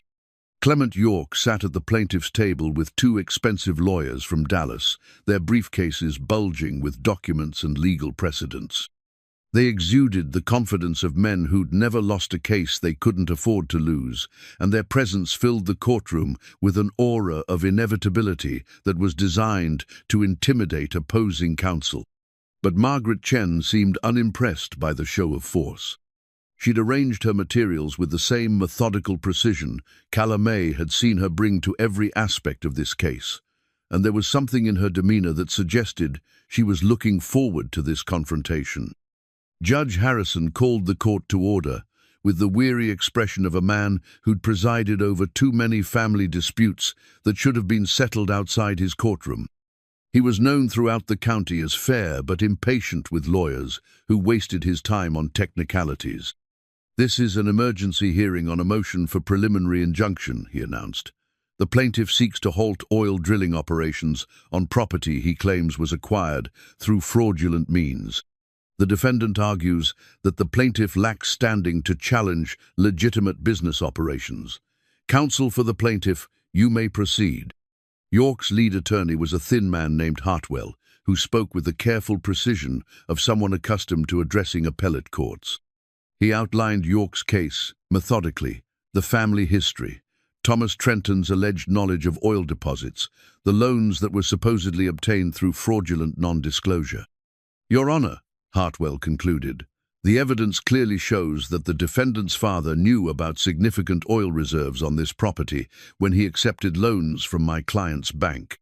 His failure to disclose this information constitutes fraud that invalidates any claims to mineral rights the family might otherwise have possessed." He presented the geological survey map with Thomas's supposed handwriting, along with copies of correspondence to petroleum engineers and research materials about drilling techniques. The case looked damning, presented with the smooth professionalism that expensive legal representation could provide. But Calamé noticed something during Hartwell's presentation that gave her hope. He was focusing entirely on technical legal arguments and never once addressed the human element of what he was proposing: seizing a successful business from a young woman whose family had owned the property for 3 generations. When Margaret Chen rose to present the defense, her approach was completely different. "Your Honor," she began, "before we address the technical legal issues raised by the plaintiff, I think it's important to understand what's really happening here. This is not a case about fraud or mineral rights law. This is a case about a man who spent decades positioning himself to steal his cousin's inheritance and who is now using forged documents and manufactured legal theories to complete that theft." Hartwell immediately objected, but Judge Harrison allowed Margaret to continue. "Miss Trenton has brought something with her today that I believe will clarify the real issues in this case," Margaret said, gesturing for Calamé to approach the bench. Calamé stood and walked to the front of the courtroom, every eye following her movement. In her hand was her father's rifle, the weapon he'd taught her to use for hunting rabbits and defending the family property, the weapon that connected her to generations of Trentons who'd fought to keep what was theirs. But it wasn't the rifle she was there to present as evidence. "Your Honor," Margaret continued, "Miss Trenton would like to show the court something that proves the plaintiff's documents are forgeries." Calamé pulled out the birth certificate she'd found in her father's bibliono, her own birth certificate, but her father's, issued in 1918, when record-keeping was more informal but also more honest. This document establishes beyond question that Thomas Trenton was born in 1918 and lived his entire life in this county, Margaret explained. But more importantly, it establishes his handwriting through his signature at the bottom, a signature that was witnessed and notarized when he applied for his marriage license in 1945. She placed the birth certificate beside the geological survey map York's lawyers had presented as evidence, and the difference was immediately obvious. The handwriting on the survey was neat, precise, and clearly modern. The handwriting on the birth certificate was irregular, old-fashioned, and completely different in character. "The geological survey presented by the plaintiff is a crude forgery," Margaret stated.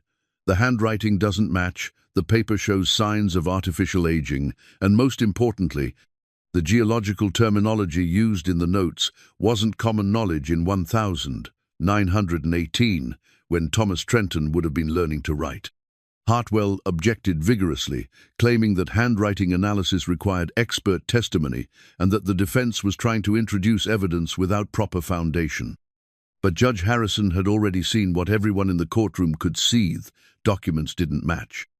"I'm going to allow this evidence," the judge ruled, "and I'm going to order an immediate expert examination of both documents to determine their authenticity." But Margaret wasn't finished. "Your Honor, there's something else the court should know about the plaintiff standing to bring this case. Miss Trenton has discovered documentation that proves Clement York has been systematically acquiring mineral rights throughout this county under false pretenses. She presented a stack of property records that showed York had purchased mineral rights from dozens of financially distressed families over the past decade, always at prices far below market value, always from people who didn't understand what they were selling. The plaintiff isn't seeking justice for historical wrongs," Margaret continued. "He's completing a pattern of exploitation that has made him wealthy at the expense of working families throughout East Texas. This case represents his most ambitious theft, yet the seizure of proven oil reserves, worth millions of dollars from a woman whose only crime was inheriting land her family fought to keep for 3 generations. The courtroom erupted in angry murmurs as the implications of Margaret's revelations sank in.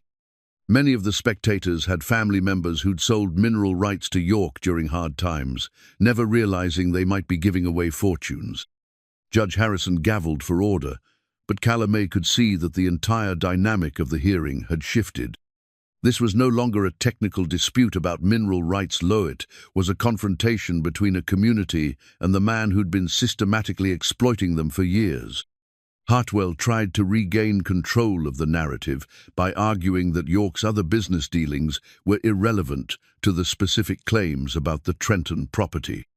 But his client's credibility had been destroyed, and everyone in the courtroom understood what was really at stake. The rifle in Calamay's hands felt solid and reassuring, a tangible connection to her father's strength and determination. Thomas Trenton had never fired this weapon in anger, but he'd been prepared to defend his family and their legacy if necessary. Now, it was her turn to make that same commitment. The battle was far from over, but for the first time since this nightmare began, Calamay felt like she was fighting from a position of strength rather than simply trying to survive until morning. Judge Harrison called a 30-minute recess to examine the evidence more carefully, and when court reconvened, his expression had changed from weary patience to focused determination. Calamay recognized the look. It was the same expression her father had worn when he'd finally made up his mind about something important. After examining the documents presented by both parties, the judge announced, "I find significant discrepancies that call into question the authenticity of the plaintiff's evidence. More troubling are the broader patterns of behavior that suggest this case may be part of a systematic effort to defraud mineral rights owners throughout this county." Hartwell rose to object, but Judge Harrison cut him off with a gesture. "I'm denying the motion for preliminary injunction," the judge continued. "Miss Trenton's oil operation may continue while these matters are investigated further. Furthermore, I'm referring this case to the district attorney's office for possible criminal prosecution of document forgery and fraud." The courtroom erupted in applause and cheers. Calamay felt her knees go weak with relief, but she forced herself to remain standing until the judge finished his ruling. "However," Judge Harrison added, raising his voice over the celebration, "this ruling does not resolve the underlying property dispute. If Mr. York can present legitimate evidence of his claims, this matter will require a full trial to determine the rightful ownership of mineral rights." It was a qualified victory, but it was still victory. Calamay's oil well could continue operating, which meant she could generate the revenue needed to fight any future legal challenges. More importantly, York's credibility had been destroyed in a very public forum, making it much harder for him to pursue his scheme through other means. As the crowd began filing out of the courtroom, York approached Calamay with an expression of barely controlled fury. His expensive lawyers had already departed, apparently recognizing that their client's case was beyond salvaging. "This isn't over," he said quietly, his voice carrying the cold promise of a man who'd been humiliated in front of his entire community. "I've spent 20 years positioning myself to claim what should have been my father's. I'm not going to let some ignorant farm girl destroy everything I've worked for." "Then you should have thought of that before you decided to forge documents and threaten family members," Calamay replied, surprising herself with how steady her voice sounded. "The only thing you've destroyed is your own reputation."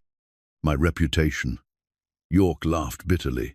"Do you have any idea what it's like growing up, knowing that your father was cheated out of his inheritance by people who thought they were better than him? This land should have made our family wealthy generations ago. Instead, I had to watch you Trentons struggle in poverty while sitting on a fortune you were too stupid to recognize." "My father knew about the oil," Calamay said. "He just had the dignity not to steal it from his own family." For a moment, York's mask of civilized anger slipped completely, revealing the raw hatred that had been driving him for decades. "Your father was a fool who died poor when he could have died rich. At least I'm smart enough to take what I want instead of suffering in noble poverty. And that's the difference between Trentons and people like you," Calamay replied. "We build things, you just take them." York turned and walked away without another word, but Calamay could see the tension in his shoulders that suggested this confrontation was far from finished. He might have lost this battle, but men like him didn't give up easily when millions of dollars were at stake. Outside the courthouse, the celebration continued as friends and neighbors congratulated Calamay on her victory. But she found herself drawn away from the crowd, needing time to process what had just happened and what it meant for her future. She found Sawyer waiting by her truck, his weathered face showing the relief they both felt. "How does it feel to be an oil baroness?" he asked with a smile. "Terrifying," she admitted. "I keep expecting someone to tell me this is all a mistake, that I'm still just a poor rancher's daughter camping on worthless swampland." "You're still a rancher's daughter," Sawyer said, "but you're not poor anymore, and that land was never worthless. Your great-grandfather knew what he was buying when he acquired that property. He just didn't have the technology to prove it." As they drove back toward Dustwell Flats, Calamay thought about the oil well certificate Margaret Chen was preparing, the official document that would legally establish her ownership and operation of the petroleum production facility. It was more than just paperwork. It was proof that the Trenton family had finally achieved the prosperity that had eluded them for 3 generations. But the certificate also represented something deeper: validation that her father's faith in the land and in her ability to protect the family legacy had been justified. Thomas Trenton had died, believing that his daughter was strong enough to handle whatever challenges came her way, and today she'd proven him right. When they reached the oil well site, Jake Morrison and his crew were already back at work, making adjustments to the pumping equipment and preparing to increase production. The derrick rose against the afternoon sky like a monument to determination and courage, its steel framework gleaming in the Texas sun. "Miss Trenton," Jake called out as she approached, "we've got the flow rate stabilized at about 60 barrels a day, and I think we can get it up to 75 once we optimize the pumping schedule. At current prices, that's looking at close to $2,000 a day in gross revenue." $2,000 a day. More money than her father had made in most years, flowing steadily from the land everyone had dismissed as a worthless swamp. The numbers were still difficult to comprehend, but their implications were becoming clearer by the hour. She would be able to pay off her father's debts within a month. She could afford legal representation for any future challenges from York. She could modernize the family house, buy new equipment, maybe even acquire additional property for expansion. But most importantly, she would never again have to worry about losing the land that 3 generations of Trentons had fought to keep. As evening approached, Calamay found herself drawn back to her father's fence post, the hand-carved oak marker that had inadvertently led to the oil discovery. The 3 interlocking circles at the top caught the fading sunlight, and she could almost hear her father's voice telling her to listen to what the land was trying to say. The land had finally spoken, and its message was clear: patience and determination would always triumph over greed and manipulation. The Trenton family legacy was not just secured but transformed, ready to support future generations in ways Thomas and his ancestors could never have imagined. The oil well certificate she would receive tomorrow would make it official, but Calamay already knew the truth. She was no longer just defending inherited property, she was building something new, something that would honor the past while creating opportunities for the future. Standing beside the derrick as the sun set over East Texas, she understood that her transformation was complete. The poor rancher's daughter, who'd inherited worthless swampland, was gone, replaced by a woman who'd proven that the American dream was still possible for those with enough courage to fight for it. 6 months later, Calamay stood on the porch of her newly renovated house, watching the sunrise paint the eastern sky in shades of gold and crimson. The view hadn't changed. Much the same scrub oaks dotted the horizon, the same red dirt stretched toward infinity, but everything else about her world had been transformed. The oil well was producing steadily now, generating enough revenue to support not just her own family's security, but jobs for a dozen local workers. Jake Morrison had stayed on as field supervisor, and his crew had become like extended family, sharing coffee and conversation every morning before beginning their daily maintenance routines. The house itself bore little resemblance to the cramped, drafty structure where she'd grown up. Modern plumbing, electrical wiring, and insulation had made it comfortable without destroying its essential character. Her father's hand-carved furniture still occupied places of honor, and his rifle still hung above the fireplace, but they were now surrounded by the comforts that 3 generations of Trentons had only dreamed about. More satisfying than the material improvements was the change in how people treated her. The mockery and pity that had followed the Trenton name for decades had been replaced by respect and genuine affection. Calamé had used some of her newfound wealth to help other families in the community, buying medical equipment for the local clinic, funding scholarships for high school graduates, supporting small businesses that were struggling to survive. But she'd also learned important lessons about the responsibilities that came with sudden wealth. Not everyone who approached her with investment opportunities or requests for assistance had honest motives, and she'd had to develop the same careful judgment that successful business people used to evaluate proposals and relationships. The legal resolution of York's claims had taken 4 months to complete, but the outcome had exceeded Margaret Chen's most optimistic predictions. The district attorney's investigation had uncovered evidence of systematic fraud spanning more than a decade, leading to criminal charges that would keep York occupied with his own legal problems for years to come. More importantly, the investigation had revealed that many of the mineral rights he'd acquired through questionable means could be returned to their original owners. Families throughout East Texas were discovering that property they'd sold for a few $100s was actually worth thousands, sometimes millions. York himself had disappeared shortly after the criminal charges were filed, apparently having decided that bankruptcy and exile were preferable to a lengthy prison sentence. The bank had been taken over by federal regulators, and new management was working to unwind the complex web of fraudulent transactions he'd created. "Beautiful morning," Sawyer said, emerging from the house with 2 cups of coffee and settling into the chair beside hers. He'd moved into the renovated house 3 months ago, after their business partnership had evolved into something deeper and more personal. "The best kind," Calamé agreed, accepting the coffee gratefully. "Any word from the Houston office about the expansion project?" "They approved the geological survey for the north section. If the results are as promising as we expect, we could have 3 more wells in production by the end of the year." The expansion represented more than just increased revenue. It was proof that her transformation from defensive property owner to active entrepreneur was complete. Instead of simply protecting what she'd inherited, she was building something larger, something that would provide security and opportunity for generations to come.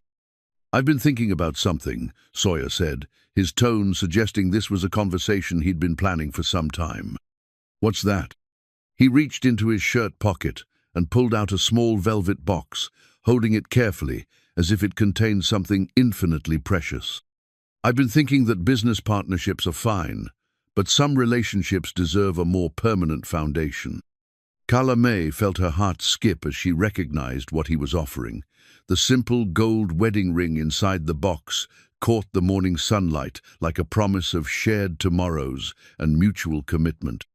"Sawyer Hale," she said, trying to keep her voice steady despite the emotion that was threatening to overwhelm her. "Are you proposing to me on my own front porch?" "I'm proposing to you everywhere we're likely to be for the rest of our lives," he replied. "The front porch, the oil field, the courthouse, the bank, everywhere that matters to the future we're building together." She thought about her father's letter and his faith that the land would reveal its secrets to someone worthy of them. She thought about 3 generations of Trentons who'd fought to keep this property in the family, never imagining that it would eventually support not just survival, but genuine prosperity. Most of all, she thought about the journey that had brought her from poor rancher's daughter to successful oil producer, and about the man who'd stood beside her through every challenge and triumph along the way. "Yes," she said simply, extending her hand so he could slip the ring onto her finger. "Yes, to all of it. The partnership, the marriage, the future we're going to build on this land our families fought to keep." As Sawyer kissed her on the porch where her father had spent his final years dreaming of better times, Calamé understood that her transformation was finally complete. She was no longer defending inherited property or fighting to preserve family legacy. She was creating new traditions, new possibilities, new reasons for future generations to be proud of the Trenton name. The oil derrick, visible in the distance, stood as a monument to determination and courage, but the real victory was quieter and more personal. It was the victory of love over greed, community over exploitation, and hope over fear. The land had kept its promise to reveal its treasures to someone worthy of them. Now it was time to prove worthy of the trust that future generations would place in her hands.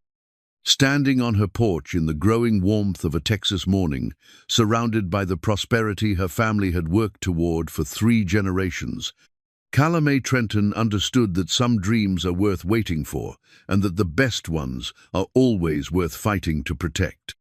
The poor rancher's daughter, who'd inherited worthless Swampland, was gone forever, replaced by a woman who'd learned that true wealth came not from what you could take from the land, but from what you could build upon it with courage, integrity, and love. And in the distance, barely visible through the morning haze, the fence post her father had carved still stood at the northeast corner of the property. Its 3 interlocking circles catching the sunrise like a blessing on everything the Trenton family had finally achieved.